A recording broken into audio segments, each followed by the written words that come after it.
Hello, I'm Alex from IGN and I'm joined by Kez MacDonald. Hello. Now Kez, you've been playing GTA Online for what, the past few days? Yes. So we're going to answer, well, at least attempt to answer a few of the questions that you have over GTA Online. Now, I guess the first one is, how does the transition go from single player to multiplayer? Well, when you begin GTA Online, you start by creating a character. And so you can customize. It's not a huge amount of customization. Like you can customize like your hairstyle and your race. Right. And it's weird. Like you determine who your mother was and who your father was, and then who your mum's mum and mum's dad were, and so on. And that kind of just generates this like genetic profile for you. Right. And then so you have your character, and then from then on, whenever you press down on the D-pad to switch between like Franklin, Michael, and Trevor, your character is there in the bottom slot. So it's always there? Always there. So you can just, same way as before, when you want to play GTA Online, you switch to it, it zooms out over the map of Los Santos, hangs for a little while, and then zooms back in on your character GTA Online wherever they are in the city. And is it like in the single player where you often like obviously cut to Trevor being drunk on a rooftop somewhere or whatever? Is your character getting on with life in Los Santos? Generally not. They're generally where you left them. Right, okay. So it's quite like, they'll usually just be standing on a sidewalk, their car will be nearby. Right. I mean, it's worth saying before we get like too far into the details of this that I was playing the beta, and a lot is going to change between the beta and the release on Tuesday. Yeah. So what I say, some of this may change, but I think the general impression of it is probably going to stay about the same. Right. And does it tie in with the single player at all, or is it completely standalone? I was surprised because I thought it was going to be, you know, you get in, there's your character, you just start doing missions. Yeah. Actually, there's a proper little story to it. So you start off like I picked a woman character, which is great, by the way. Playing GTA as a female protagonist, that's something a lot of people wanted from GTA 5, and now you can have it. Yeah. And you turn up at the airport, and Lamar is waiting there with a rose, trying to sweet talk you. Just slap this rose out of his hand. So it actually has a proper story with directed cutscenes, and you meet a lot of the characters from the single player game. You're getting missions from some of the same characters that you get missions from the single player game. Right. So that's like the directed thing, but there are lots of other missions and other things to do as well. Like the directed missions are like maybe, I don't know, 5%, maybe 10% of the missions that are there. The rest is, well, free for you to kind of do whatever you want. Yeah, the rest is basically lobby-based death matches, team death matches, sudden death, races, parachute, base jumping. Right. So those are all like little instances. When you're driving around in the open world, you see these little blue circles that are missions. Yeah. And you kind of go in, and then you're in a lobby, and it works much like you'd expect GTA multiplayer to work. Right. Okay. And the world itself, is it exactly the same as single player? So you've got Los Santos and then the surrounding countryside? It seems to be exactly the same. Okay. With the mild caveat that I'm not sure it's got quite as much detail in terms of NPCs and stuff. Right. And there's quite as much traffic because it's got 16 players. I think it's 16 players you have at once in an instance. Yeah. So you're driving around, you see other people. I had fun last night just driving around after this person. Like wherever they went, I'd go. And they kept trying to get away, and I'd just go around, drive around them in circles. That's a bit like when I was playing Journey. Like when someone else just pops up there and they're following you, it's like, just leave me alone. I was just following them. It was quite amusing after a while. I chased them for about 15 minutes, and then they shot me because they clearly got fed up with my antics. So yeah, that's a good question. How does that work? Is that pulling in from your friends list or your crew club, or is it just randoms? Obviously, it's the beta at the minute, so it's not indicative of what the final game is. The beta, to be honest, it had some problems with matchmaking, and I had problems joining instances. Whether that was to do with my connection with the beta, with the servers, whatever, I don't know. Yeah. Hopefully, it'll be more stable at launch, but there's no guarantees. Right. So you can tell it what you want. You can be like, I want to go in with my crew. I want to go in with 2, 4, 6, 16 in my crew. Yep. Or you can ask it to put you in whatever instance is there, or you can ask it to skill match you with other players. Like there's a bunch of options when you're in the online menu when you're going into an instance. Right. I just tended to pick the go option, which is literally just switch and you're in. Yeah. And then you're with random people. But when I get my crew built up, when the game's out, I'm probably going to want to play with them more. Yeah, of course. Yeah. You know, obviously we've set up the IGN UK crew, and it'd be great to kind of roll with that. And how does it work? Obviously, if you've got, you know, I want to go online by myself, like nobody else, no one on my friends list is there. Do the experiences that are open to me, are they the same as if all 16 of my friends were there, or can we go and do something as 16 of us all together? It's very different depending. There is an option in GTA Online for a solo play. Right. So you just turn up and it's just you in the city. But then like most of the missions aren't available, obviously, because most of the missions require at least 2 people to play. Right. If you have a race, you can do races on your own. Like I was doing a couple of races just by myself because I couldn't find any other players. And you win. You win. It's brilliant. It's cheat codes. And then death matches and other stuff. Obviously you need more than one player. Yeah. I had a lot of death matches that were just me versus one other guy. And that's actually really cool because of the verticality of Los Santos. Yeah. You're in this like one of them was in the Hollywood studios, the Vinewood studios even. And like I was just hiding on top of a building, just looking for him. I had no idea where he was, and he was like creeping. And eventually, I got him like creeping up the fire escape to try and creep up on me. So that was pretty cool. It's like cat and mouse. So are you restricted in the area? Because obviously it's a huge city. Yeah. Like even if you had 16 people in a deathmatch, if that area is not restricted, you could spend ages looking for each other. That's right. Like the death matches happen in little maps, basically. Kind of closed off areas. Little sections of the city. And they're not exactly like they are in the city. Like they're optimized. They're maps for multiplayer. Right. So it's based on like a bit of the map, but you'll see it's a bit different. There's a few places to hide. It's very, very good at finding places to hide. Yeah. Like that was the map design was really impressive, I thought. And when you're just out in the city and you're not on a mission, you can still run around and try and kill people if you want, or follow them around, or race them impromptu, whatever you want to do. Right. But the missions provide structure for that. And how quick is it to sort of transition from like single player to multiplayer? So let's say you're playing in multiplayer, and then you want to transition back to Trevor or Franklin. How fast does that process take? That took about a minute and a half at the moment. Okay. About a minute and a half, 90 seconds or so. Yeah. Again, because of the service, I wasn't sure whether that was just like how it's going to be. Right. It hovers for quite a while over the Los Santos map before you switch back in. But it's, I guess, similar loading times to the story mode when you first load that up. But once you're in the game, it's pretty much seamless. Yeah.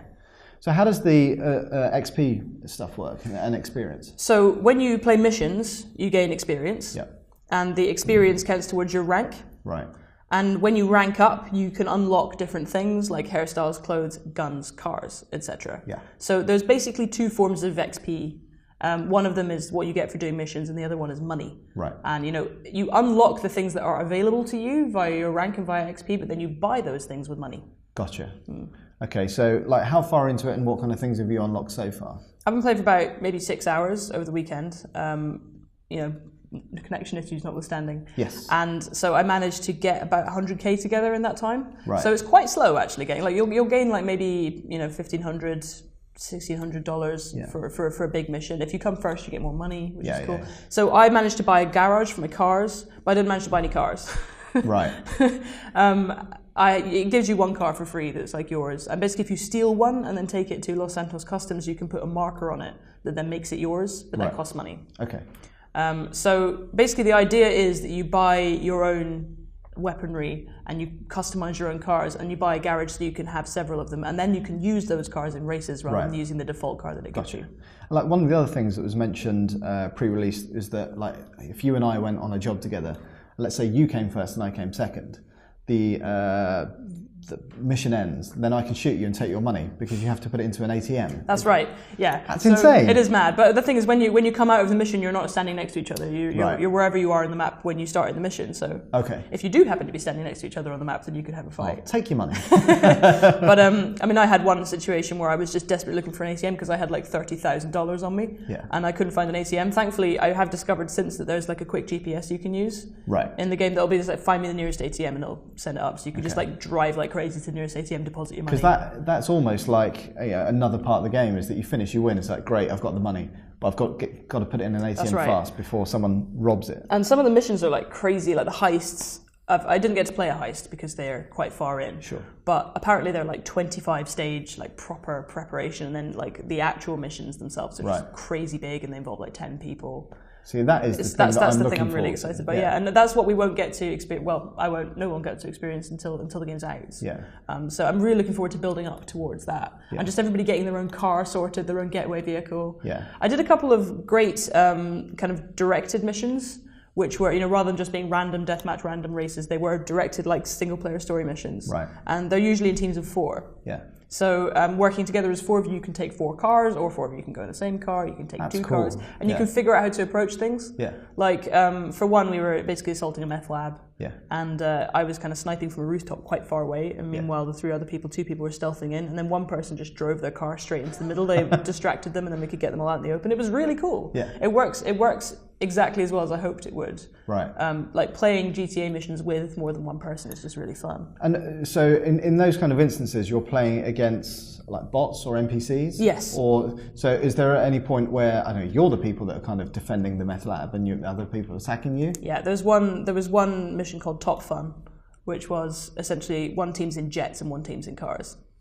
Sounds and amazing. It's really, really good fun. And also the races, you can change all the options, so you can put on traffic, turn traffic on or off. You can make it Midnight Club if you want, basically. Okay. Or you can do GTA races, which give you weapons like rockets. That sounds submachine guns and stuff, and just have this insane crazy race where you're just blowing things up and trying to create roadblocks. So it literally is the last over the line. Do you make it or not? Yeah, pretty much. It's extremely fun. Like I will say, like everything that I've played is extremely fun so far, which is encouraging. Yeah. Now, like one of the other things that was mentioned was, I think Rockstar said that money would be more freely available in multiplayer. But your experience so far is that actually it's quite tight. It is quite tight. Like, I mean, I tried to buy myself, like, for instance, the things that you own determine what you start with in a mission. Right. So if you're in a deathmatch and you haven't bought any guns, you start with a pistol. So you're screwed if you start with a pistol and everybody else has started with a submachine gun. Like, that's you, you're done. Yeah. Unless you're very clever. Could you potentially stop off by an ammunition halfway through? No, not halfway through a mission. Okay. Like, you have to do that in the open world. So you can't run you can't run into an ammunition. No. Stock up on armor. But you can pick up things on the map. Okay, right. So like depending on what's on the map, you can. Yeah. But like, so for instance, you have to go and buy yourself an Uzi, and then you've got that as a starting weapon in all the death matches. Gotcha. But that's expensive. Like, I mean, it unlocks with your rank, and I was like, oh cool, I've unlocked submachine guns. Then you have to go buy it, and that costs a bunch of money. So you have to prioritize whether you want a car first or whether you want new guns first. Like, but obviously this ties into microtransactions. Yes, which is the big question. So how do they work? So the stuff that unlocks, you can't buy that. Yeah. So like if you're a level 1 and you've got $1 million, you can't buy anything. You can't buy an Uzi, you can't even buy a good haircut. Right. But if you're level 25 and a lot of stuff's unlocked and you want to buy yourself a house, you can pay real money to get GTA dollars. Right. So the stuff that you can buy is the stuff that you've already unlocked, but you can basically, you don't have to do missions for a while to earn that money. Gotcha. So you can still earn anything that you could buy with real money. You're earning the GTA dollars, you could do it. It's just a way to shortcut. So for instance, if you wanted to just immediately have a huge house, you wouldn't be able to because you'd have to play up till whatever level it is that you can get the house. But then once you're at the level where you got the house, if you buy the GTA dollars, you can then just buy it straight off. Right, gotcha.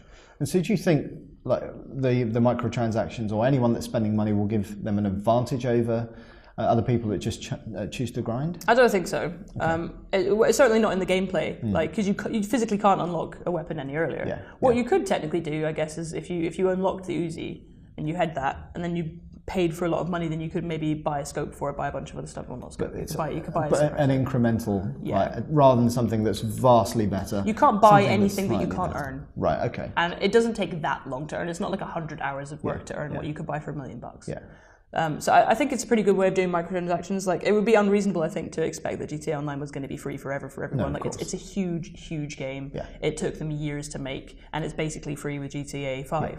So it makes sense that there's microtransactions in there. And we won't know until everyone starts playing, but right now it looks like it's handled pretty well. Yeah. And I guess the last big question is, when's our review going live? So we're doing a review in progress, which means that we're not going to stamp a score on it and give our verdict until we've played it for as long as we need to. So that's probably going to be a week or so. So for everything GTA Online, keep it locked on IGN.